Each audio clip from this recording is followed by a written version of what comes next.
So here's my issue. Yeah. Yeah, you're good. I don't know noise this time. Here's my issue with the Hall of Fame voting. The media members that vote are biased and clueless. And as a result, Hall of Fame eligible players or Hall of Fame worthy players don't get in. Manny Ramirez, Hall of Famer. Felix Hernandez, Hall of Famer. Alex Rodriguez, Hall of Famer.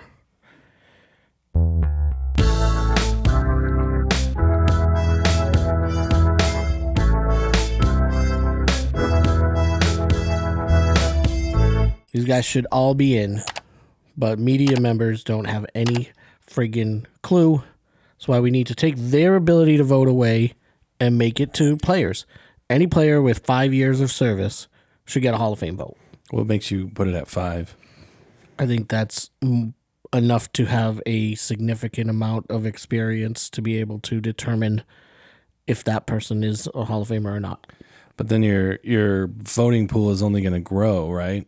Yes. Every year there'll be more and more players that can, until 100 years from now, we won't be alive. But I'm fine with that. And I'm fine with the system being the same. You get the ballot after 5 years. This who on it. If you're on it, 75% of your peers say you were the best, then you're in.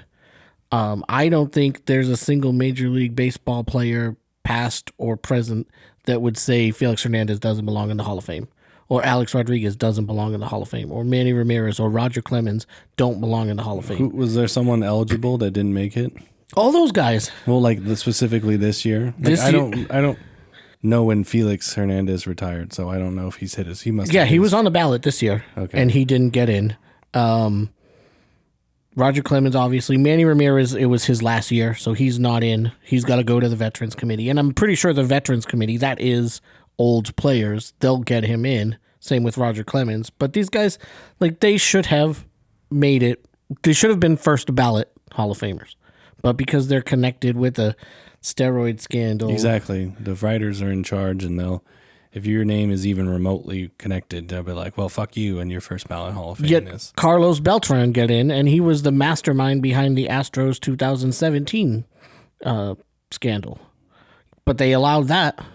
But that wasn't when he was playing, or maybe it was. Yeah, I guess he was playing then. But it's a nightmare. It's stupid, and it needs to change. And I'm sick of having this conversation every January, because every January they leave somebody off the ballot or they don't do it correctly.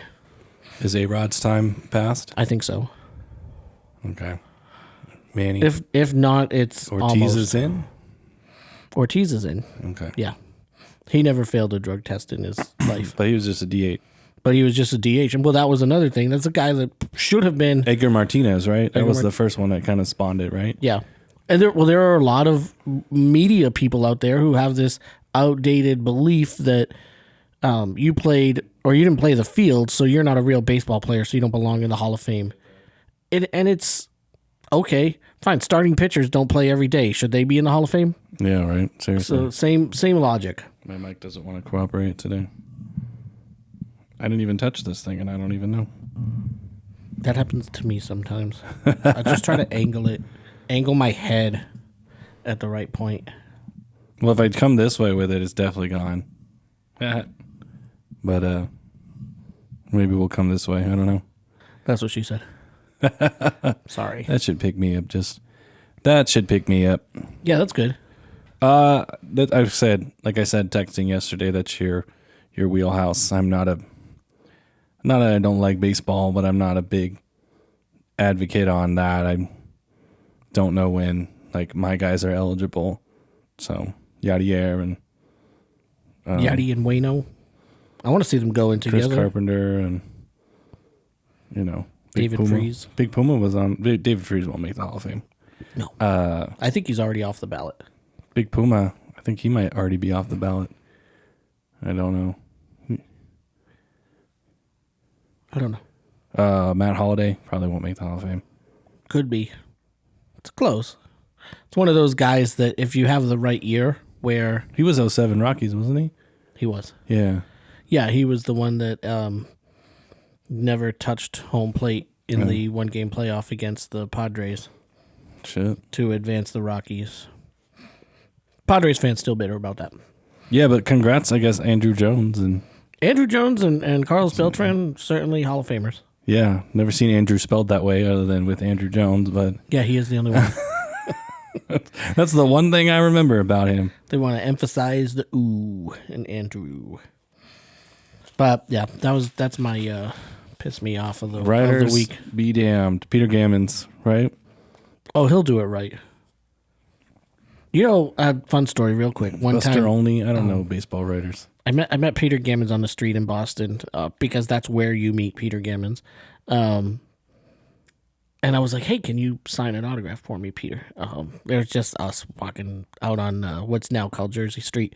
And he goes, yes, I will sign an autograph for you, but you have to do me a favor. You have to vote for Troy Gloss and Brian Giles to the All-Star game.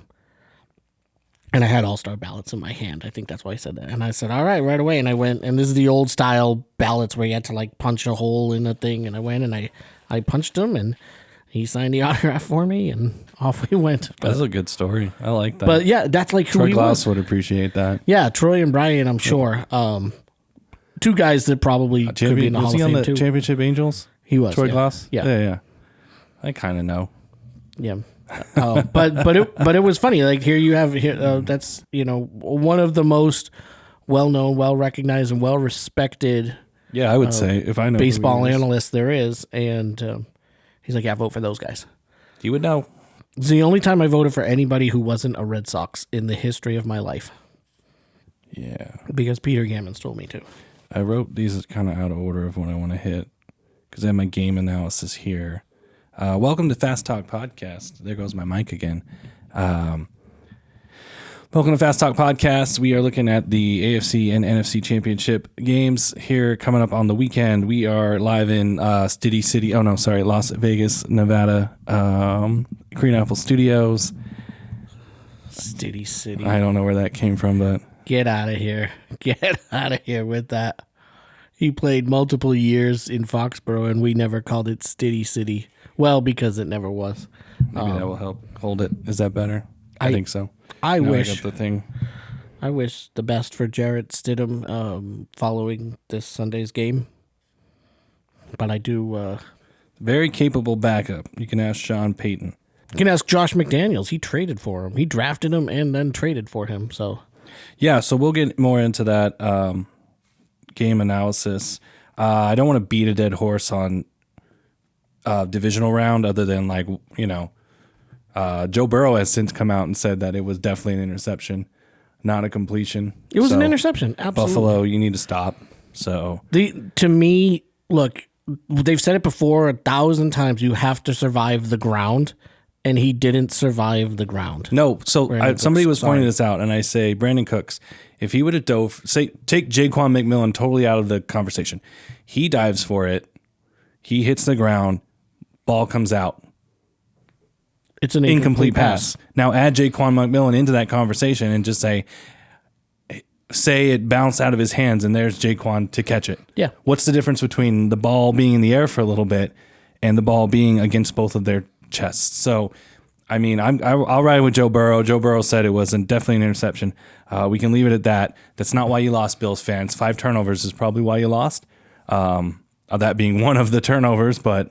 no, I'll go back to that 2-point conversion attempt against Philadelphia. You gave up the right to play at home. You gave up the right to be the number 1 seed. You went on the road. You went into a tough situation on the road, 5,280 feet high, and you lost because you were not equipped to beat a better team on the road. You didn't bunt. You didn't punt the entire time. There was no punt. You either scored or you turned it over.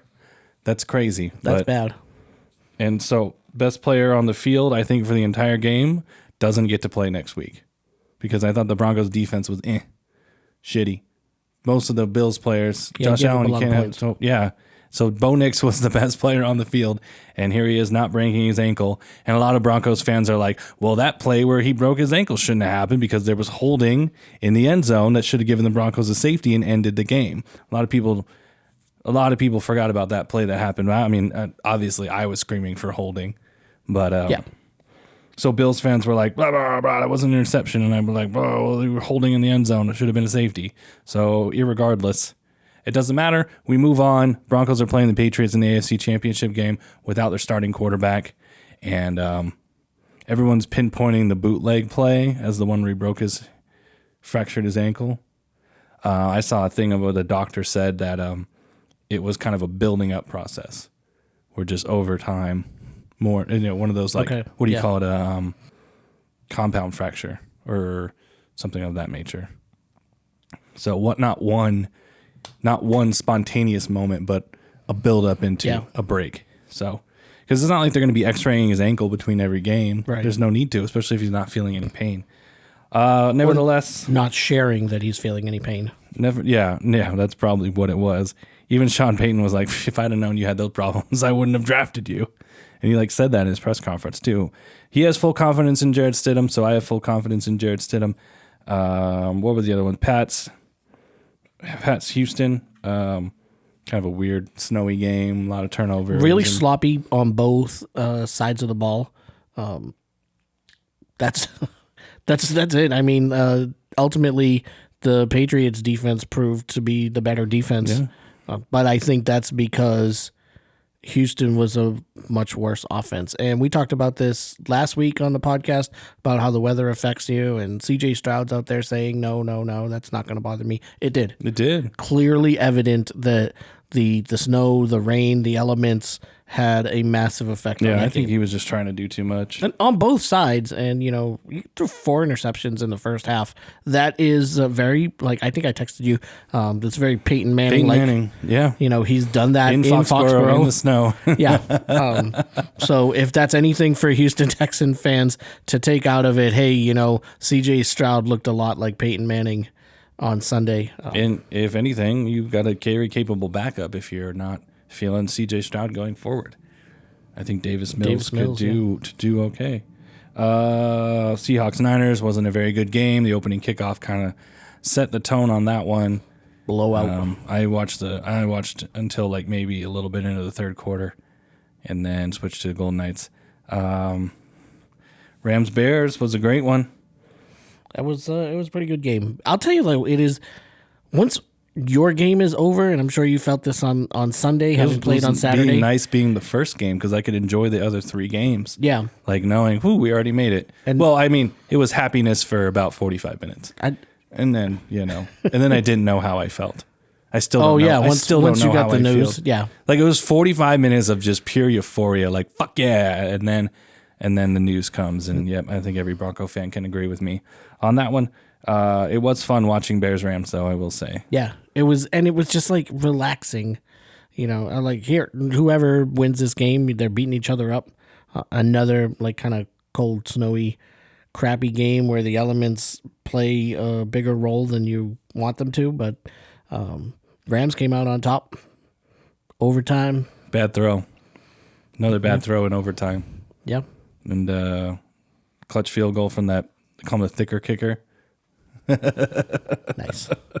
Everyone heard everybody's coming out of it talking about the throw on 4th down where Caleb's fading away and somehow gets it to Komet. And that corner, I said if they had lost that game, that guy's walking home. Yeah. Because that was just everyone's praising the throw. And I'm like, he has to be that wide open for a reason. That corner just totally fucked that. He's 25 yards behind the line of scrimmage at that point when he just heaves it up there. I'm surprised the ball didn't land on Cole Kmet's head. It was such a weird, random, how does this ball A get thrown and B get caught? Yeah. Nevertheless, it'll be a footnote in history now because Rams are on. They're moving on, setting us up for Broncos Patriots, Seahawks Rams on Sunday. I wanted to get on this Bills owner thing. I don't know if you saw it today, real quick before the game analysis. Yeah, I didn't see it. So he's fires McDermott, right? So now the Bills, probably the best opening now. Yeah, if you're cool with the cold. Especially with I thought Atlanta was the best job. That's going to Stefanski now. I still like Baltimore too. Baltimore, yeah, you've got a quarterback there as well. And then a running back. Harbaugh, and a running back. Harbaugh of the Giants. Jeff Halfley. I don't even know if you know who that is. He was the former BC coach. Oh, he was. He coached for BC for 4 underwhelming years. I actually have his stats right there. But he did go to bowl games every year. So Packers OC, right? And now he's Miami. Yeah, he went to Miami. You got to figure that one out. He went from the cold to the warm. I get it. Robert Saleh going to Tennessee. Yeah, so it's a fine job. It's like a Vrabel. So you got rid of Vrabel because she didn't like his demeanor and style. And now they're bringing in like another one. Very so similar, I think realized their mistake and like, oh, well, maybe we can get Vrabel 2.0. So the Bills owner, he's on his press conference post firing McDermott, and he's like, yes, absolutely. It was the Denver game that had made that decision for me. Yet he doesn't fire the GM. He promotes the GM, Brandon Beane, to VP of football operations or whatever those roles are that those guys do. And continues to go on, and he's like, I walked through the locker room, and there go up to Josh. This is like the owner, Pegula or whatever his name is. Josh is crying and like doesn't even acknowledge me, and I look at Josh, and I'm like, that was a catch, and he's like, and Josh didn't acknowledge me, and blah blah blah, and everyone's upset. And he's like, at that moment, I made the decision that new leadership was needed, and so everyone's giving him shit like. Why'd you fire the coach and not the GM? And he goes on this whole spiel, and then the GM's there in the press conference with him, and they're talking about like, oh, well, some decision, he made some compromises, and like neither I nor the GM wanted to draft Keon Coleman, but it was a coach's decision. Like Keon Coleman's still on the team. Keon Coleman caught a touchdown in the game against the Broncos. Yeah. Here's a guy still on the roster being bashed by the owner and the GM. Who's now the VP. If I was Keon Coleman, I'd be like, fuck you, get me the fuck out of here right now. I'm surprised he has not demanded a trade yet. So get out of Buffalo, Keon Coleman. We could be seeing the end of the Bills. I don't even know if it called a dynasty now, with the Patriots being back in power in the AFC East. The window is closed. I think the Broncos may have just broken the Bills. Yep. So. Yeah, I think so. It's done. It's over. Their window. This was their year. Without Lamar, without Burrow, without Mahomes, without Andy Reid, they needed to capitalize this year. And still, I'm going back to the 2-point conversion when they chose to go for 2 and not have a good play, a 100% success rate play written up. They blew it. They cost themselves. They could have had another game.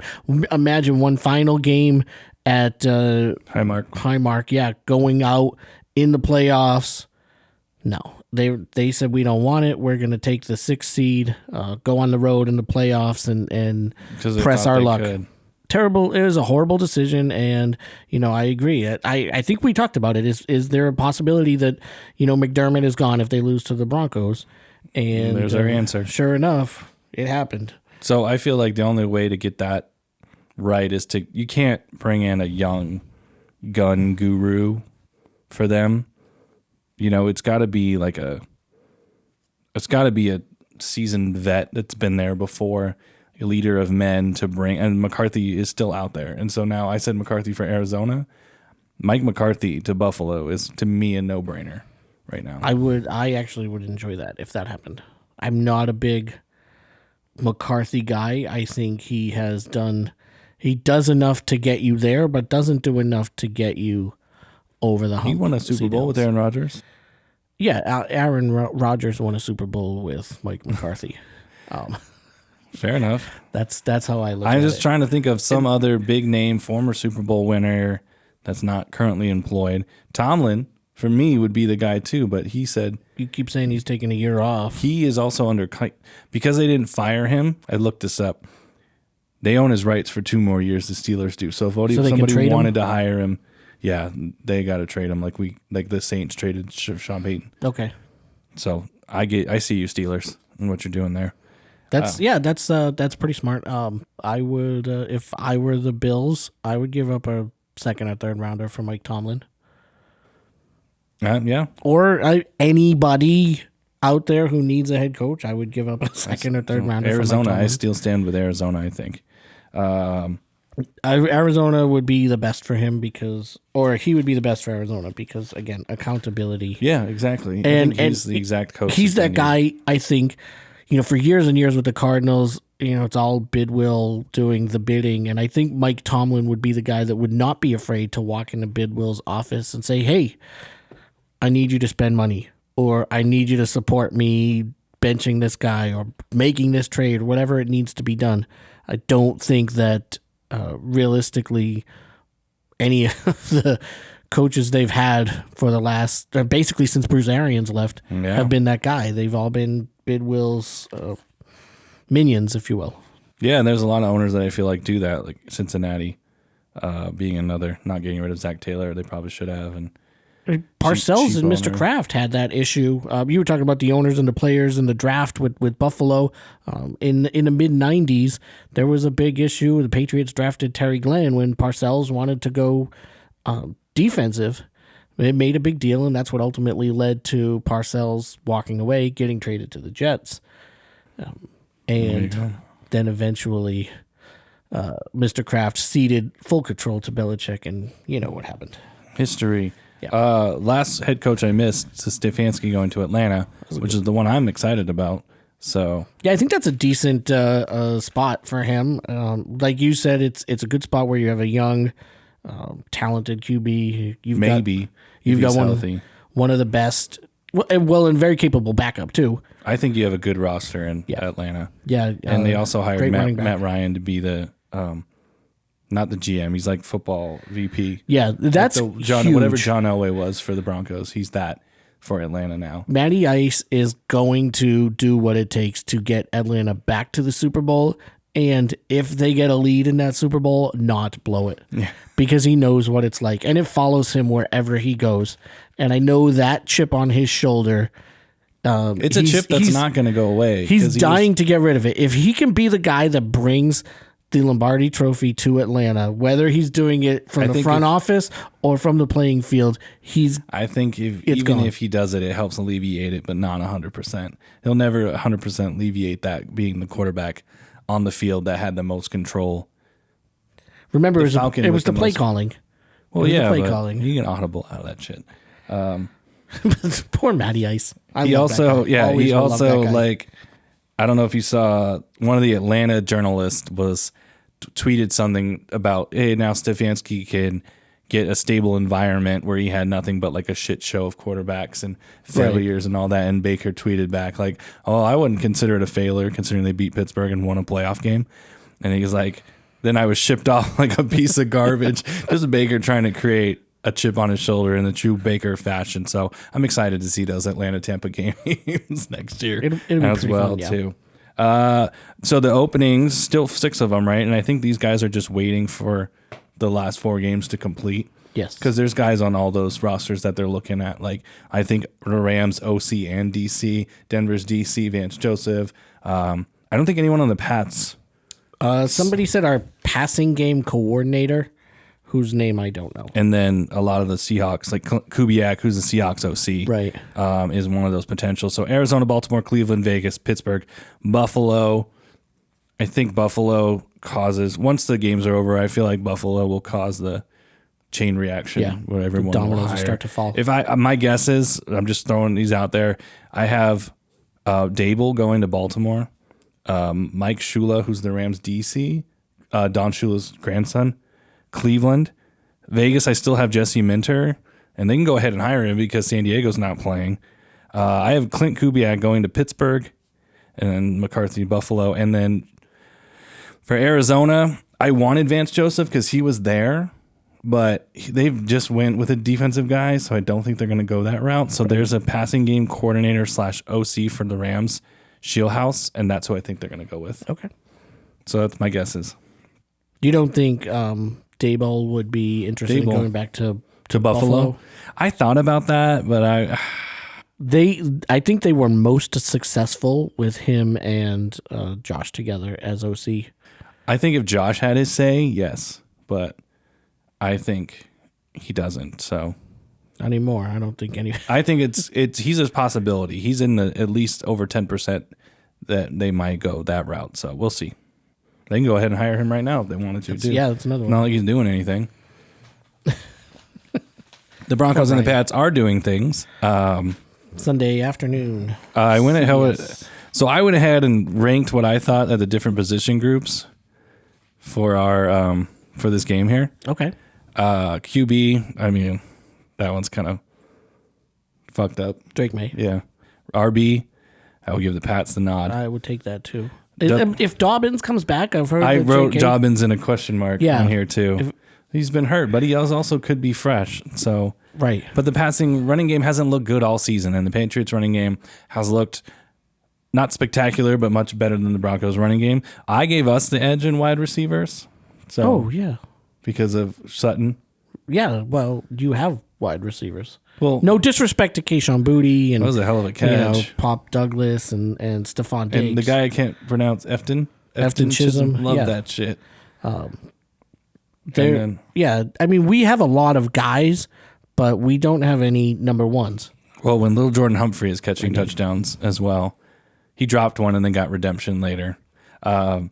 O-line is definitely the Broncos, I would say. Like, I don't even think that's the one that's probably on the offensive side of the ball, the easiest one. You might fight me on the defense, but I thought our defensive line is better. All around, Zach Allen. Let me look at my statistics. You have Milton Williams, but Zach Allen, DJ Jones, we got guys. I like our defensive line a lot. I think that's a very, very close one. Yeah, it's close. I'm biased, though. Yeah. Linebackers I gave to the Patriots, though. Yes. Secondary, again, this one's tough, but it's if you're Christian playing Gonzalez, anybody else, I would say but you have Pat Surtain, and Hufanga, and then so my matchup to look at is Diggs. It's close. Diggs versus PS2. Is PS2 going to follow him around the field and just cover him no matter what? Though, are we going to take sides of the field? I have faith in the other guys covering Stephon Diggs. If you want to just keep to your side. I have more faith in Jaquan McMillan, the one who picked off Josh Allen, than I do in Riley Moss. Riley Moss did not get a defensive PI against Buffalo, so we'll call that a win. That's a win. Good job, Riley. I don't think Brandon Jones can be back for this one. PJ Locke, who is his backup, picked off Josh Allen, so that was cool. But I feel like it's just, when you break it down to it, it's just like we have a backup quarterback in who hasn't played a game in 2 years. And so I have absolutely no idea. And no one on this planet has any idea to project what Jarrett Stidham is going to look like. Jarrett Stidham, he's very well known to the Patriots offensive coordinator. I think that's going to be interesting to see if Josh spends some time with the Patriots defensive room, because he knows so much about Jarrett, his tendencies and his abilities. Now, Stidham, I looked up some statistics from him. Stid City. He has not made a pass attempt since 2023. Yeah, the last game for the Broncos. 59% career completion percentage. That's not good. 8 career touchdowns, 8 career interceptions, and he's been sacked 19 times in his life. That's my concern. That in itself is going to be bad. Yeah, I think the Patriots are going to go after him and go after him Absolutely. hard. Now, if he gets hurt, who's their backup? Sam Ellinger. Ooh, Sam Ellinger. Former Colts. And Longhorn. Would you rather him come in? Would you rather No. Sammy? Okay. No. I don't know. Like, I would like to see Sammy. Sam's game is more similar to Bo Nix, yes, with the mobility factor. But I Stidham knows the offense. He's been in the offense. He hasn't been on and off the practice squad. He's been the backup. $12 million a year backup. That's a lot. Yeah. So It's a whole lot. I'm looking at it like I would tell Sean, like, fuck it. Just say fuck it, man. Run your offense exactly how you want to. Don't hold back in any way, shape, or form, and let him fucking sling it. Because that's the only way that they're going to do it. I think realistically, yeah, that's probably the best option. Sling it for the Broncos.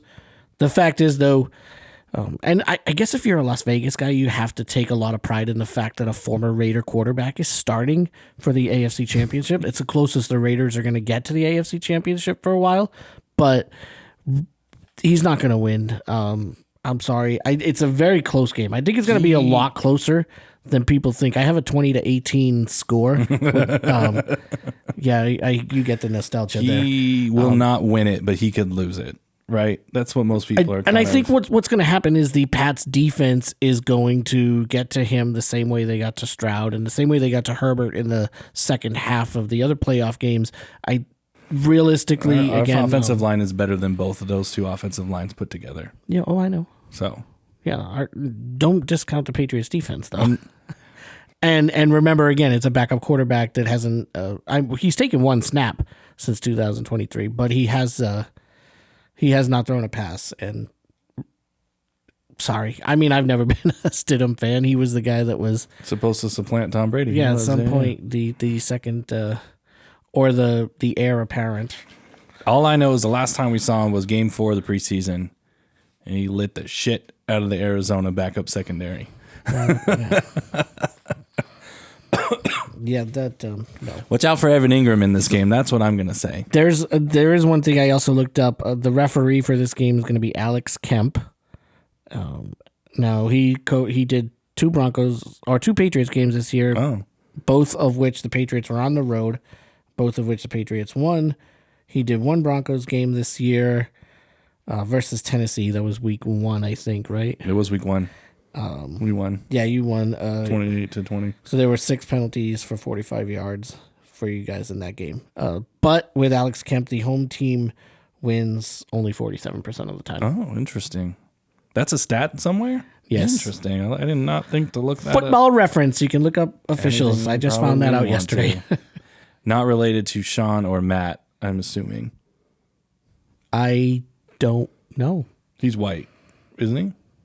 I guess that doesn't matter, but He is, but I don't. I mean, I don't know. Could be. Sean Kemp has a lot of baby mamas, so. What about Tony Kemp, who's also darker than you and I? I don't know. Possible. Maybe. I like Matt Kemp. He's my favorite Kemp. I'll Google it. Matt Kemp is one of my favorites too. Yeah. Former Vegas, wasn't he? The star? Yeah. Yeah. 51s. So you got 20-18. Interesting. Yeah, I went with a little nostalgia. I didn't think it'd be a high scoring game. The over under is Last I saw was Pat's 42. -5, 4.5, 5. 4.5 this morning. Yeah. Okay. 42.5 for the over under. 42.5. That was the one I was gonna have. I actually think it will go over. I'm gonna go 28 to 27. Okay, 1 point game. Broncos. Are you? I can't go against us. I have to pick us. Yeah, no, I know. I understand that. It's anybody watching this should just be like, nah, we're gonna fast forward right through the Broncos Patriots because both of these guys are way too biased. We are very biased. It's not fair. We will record us watching. I can set it up.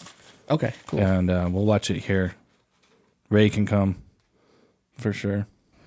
Bring the beers. Bring the beers. If anybody else watching, just come knock on the door at 11:45 or so Sunday morning. We'll be here.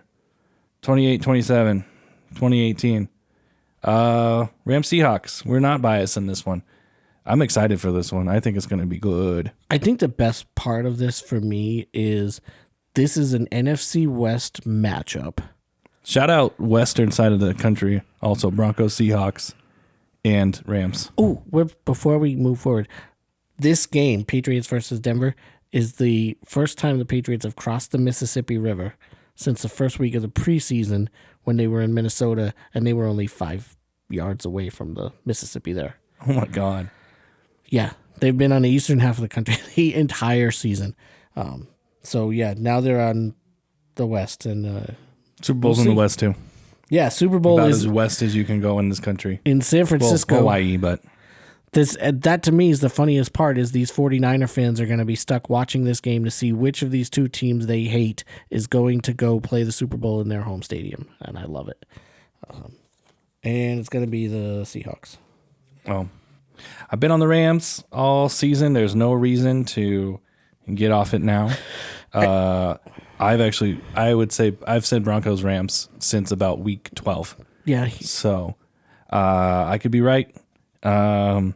This one to me is actually really easy because if you look at the last game that was in Seattle between the two, was it the Thursday night game? Week 15, week 16, something like that? Yeah, that was a fun game. Where Seattle That wore set those the Rams kind of on their downward, and the Seahawks took the 1 seed and never gave it up. The Rams were up by 16 points in that game. And so that was the backwards pass. yes, 2-point conversion. 2-point conversion. Yeah. Something happened before that, and it was a punt return touchdown. Right. And they kicked it to Rashid Shaheed. That's what I call him. And that motherfucker did the same thing to take all the momentum out of the sails for the 49ers. That game was over after that kickoff.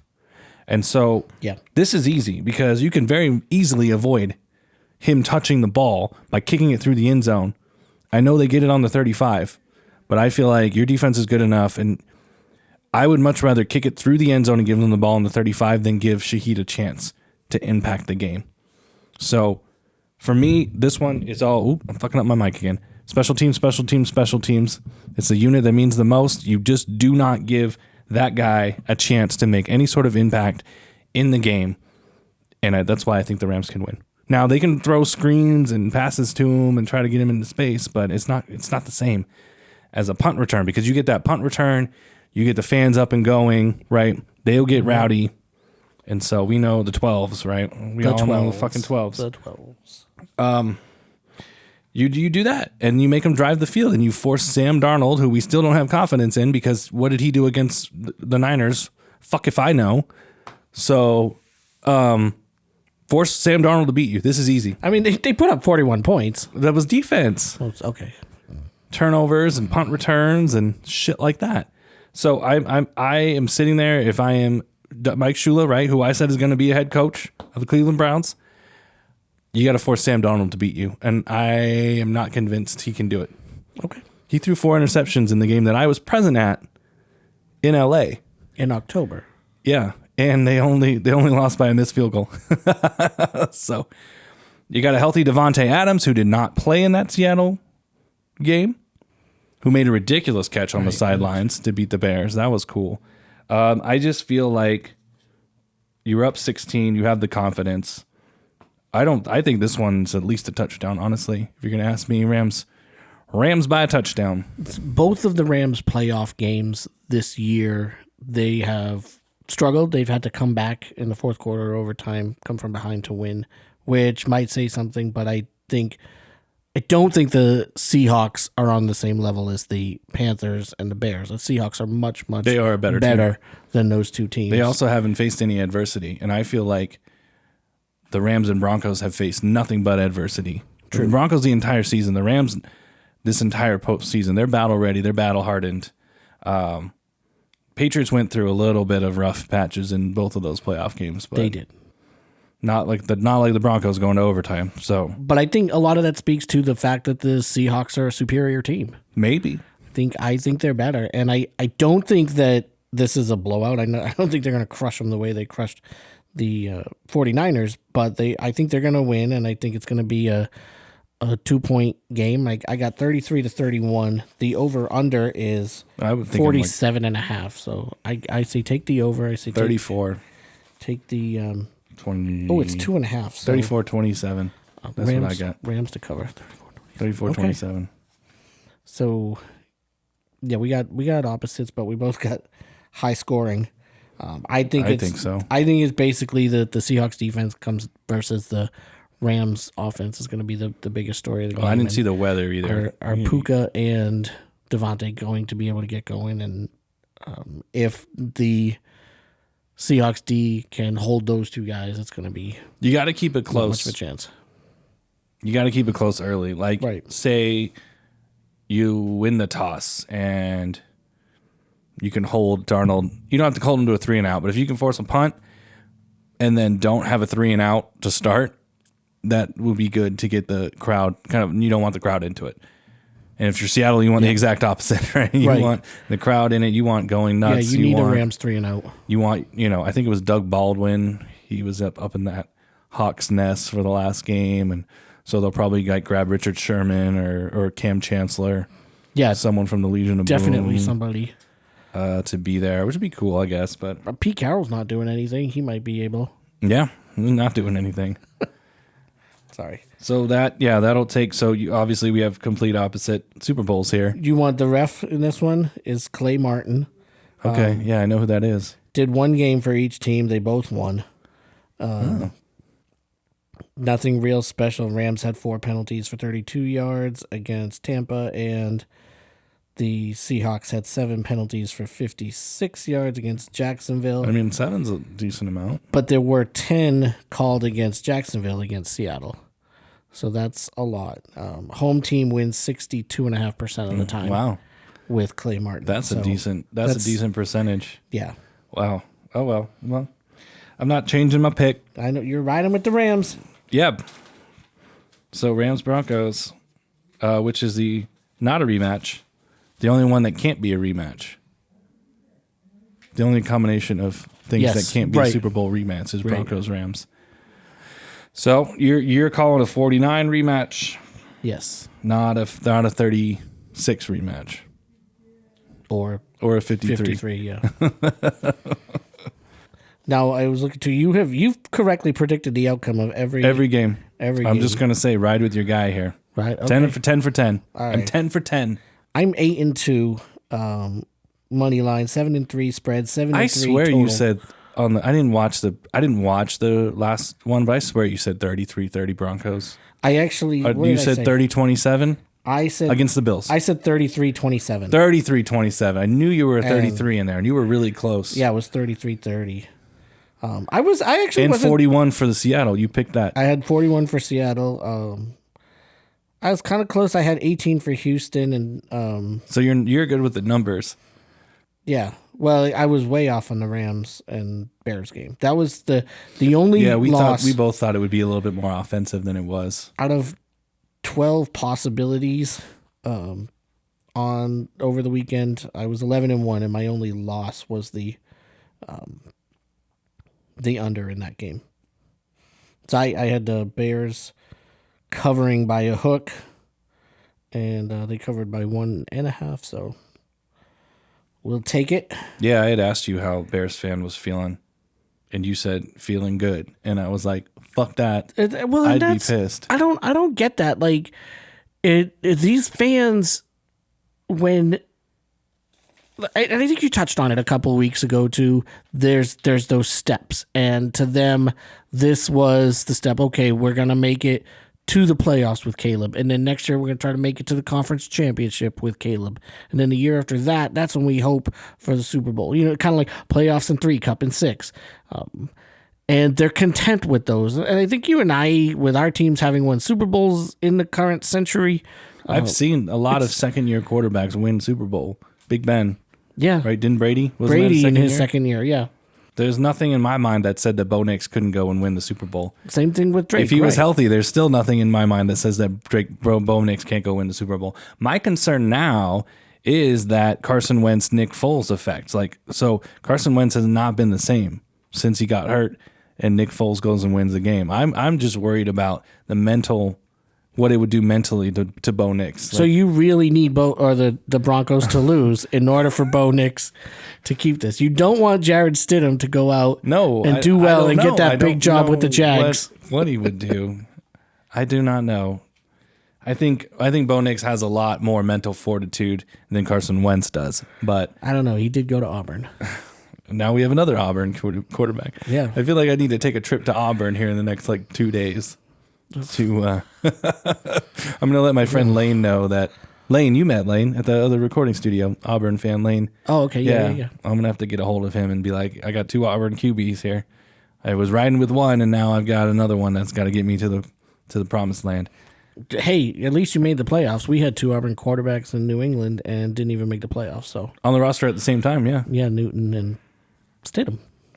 Crazy. It was hard. So we'll see. I mean, honestly, I really can't really put a prediction in, and just because I don't know what Stidham's going to look like. So, and nobody does. And that's it. When you haven't played in 2 years, it's hard. I'm really excited. I mean, it's great when your backup doesn't play in 2 years. That means your starter is good and healthy. Great. I mean, it's a situation that we'll see. Most NFL fans would love to be in, where where your backup quarterback just isn't playing. Yes, everybody wants that. But everybody wants that. Don't want it in the conference championship game. No. You Although, all right, here's another one. In 2001, I guess it was 2002 at the time. Second-year quarterback Tom Brady started for the Patriots. He started the game. Didn't Bledsoe have to come in and win a game? Yeah, he started and got hurt, and Bledsoe came in and won the conference championship. Yeah. But he did it on the road in Pittsburgh against Cordell Stewart and Bill Cowher. I have one other thing I wanted to touch on, which is Touchdown. drives me nuts. I was watching the ESPN pregame show on Sunday, which obviously ESPN doesn't normally do Sunday games, but it was cool to see Teddy Bruschi and Randy Moss outside of Gillette Stadium making their picks for the Pats, getting involved with all the fans out there. And it got me thinking, this is cool that ESPN has Pats guys, and then Fox has Gronkowski and Edelman. Yeah. And they also have Brady in the booth. And CBS has Rodney Harrison and Devin McCourty. I'm sorry, NBC has Rodney Harrison and Devin McCourty. Yeah. And CBS does not have any Patriots guys. What the hell, CBS? Why don't you have any Patriots guys? What do you have against Mr. Kraft? Now, I will say Jason McCourty does call games for CBS, but never any Patriots games, and he's never in the studio. But I think that's some bullcrap. Everybody else loves the Patriots except for CBS. It's not fair, and now we have to be on their network. It's not right, not cool, not fair, not good. You got to get one guy on there. I don't know who you could get, but I'm just gonna hold my mic. Give the old Freddie Mercury. Hold it up here. Yeah, right. And anybody. Yeah. That's it for football. Knights made a trade. The Knights made a blockbuster trade. They sent Zach Whitecloud to Calgary. Last two big trades have been with the same team. To get Hannafin and to get a defensive pairing. Those guys were probably played together, and I don't know. I didn't watch many Flame stuff, but I actually looked up the numbers when those two were a defensive pairing, and they were nothing worth writing down. Interesting. I mean, obviously the numbers with them were better than the numbers without them, but it's not like it was a 2-point something goals against average difference or anything like that. It was just like. Did you look at their plus or minus? They must have had a plus or minus. I didn't go that far. When they were out on the ice. I actually asked AI to analyze the statistics and make it numbers for me. They're both Olympians for their respective countries. Yeah. Coming up, and they're going to play together again. I'm pretty excited about that. I think the biggest thing is, and I think you and I were both kind of expecting the Golden Knights to make another trade involving a goaltender. Yes. Oh, well, yeah, maybe. And I don't know if that's going to happen anymore. No, they got no ammunition. They have nothing. The only ammunition is other goaltenders. Right. So you want to throw Aiden Hill and Carter Hart together in a deal? Well, I mean, nobody's going to want Carter Hart, right? Well, the Rangers are blowing it up, but that's the one guy you probably can't get is Shesterkin. Yeah. So you never know though with the I was going to say with with the GMs with Kelly and George. I mean, these guys in the 8-9 years. Well, no, I got it right here. Those are all our first round picks. Okay. So 17, they had 3 picks, right? And the only one that really made it to Vegas was Cody Glass, who scored for New Jersey last night. It was a nice goal, game-winning goal. So Glass was moved for Nolan Patrick. Nick Suzuki, who was the 13th pick, was moved for Pat Chiaretti to Montreal famously, and he's had a decent career. That was a win-win deal, I think. That was a win-win deal. I think you're right. The 15th pick was moved for Mark Stone. It was our guy here. That's Brandstrom, yeah. Yeah, Brandstrom. I got that locker tag years ago. I liked him. Yeah, so that's your 17s. Your 18 was moved for Thomas Tatar. Who was that? Boo. Who was that? It wasn't. It was just the pick itself. Oh, just a pick. That's right. Okay. 19 was Krebs, who we met. Yeah, Krebs was really nice. At CNA. He was moved for Eichel along with Alex Tuck and a 2022 first round pick.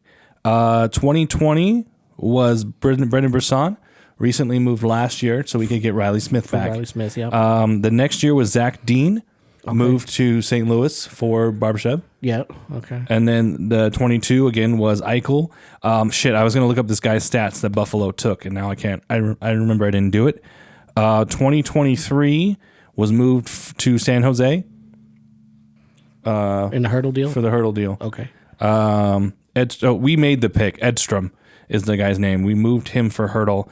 They also got our 25 in that deal, and they drafted a guy named Riker Lee, and I'm sure the jury's still out on that guy because he's probably down in the AHL. Yeah, he's probably Barracuda or whatever the either there is. or his OHL or the 26. I'm going consecutive years here. The 26 was moved for Hannafin to Calgary. The 27 was just moved for Andersson. And if we win the cup this year, they get our 28 first round pick. The only one is our 2024. Shit, I didn't write down the guy's name. Dylan. No, it's not Dylan Coughlin. It's someone, but that's the only first round pick that the Knights kept and is currently on the roster.